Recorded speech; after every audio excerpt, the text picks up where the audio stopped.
With that, the court having read the PSI and being fully familiar with the defendant and the underlying facts of this case, believes that it is in the best interest of justice as well as proportionate to the needs of this case to sentence defendant as follows. As it relates to docket 2022-279-506 FC, count 1, terrorism causing death. Sentences of the court is that defendant shall serve life without the possibility of parole, credit for 8 days served. Counts 2 through 5, homicide, first degree, premeditated murder, juvenile defendant.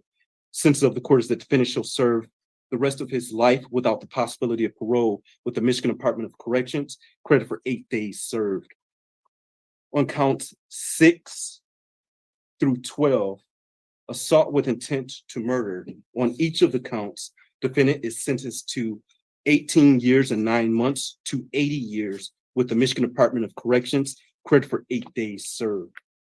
On counts 13 through 24, those being felony firearm, defendant is sentenced to 2 years with the Michigan Department of Corrections on each of those counts with credit for 730 days served.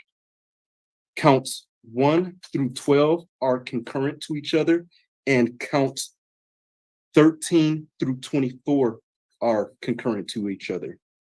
Count 1 is consecutive to count 13. Count 2 is consecutive to count 14. Count 3 is consecutive to count 15. Count 4 is consecutive to count 16. Count 5 is consecutive to count 17. Count 6 is consecutive to count 18.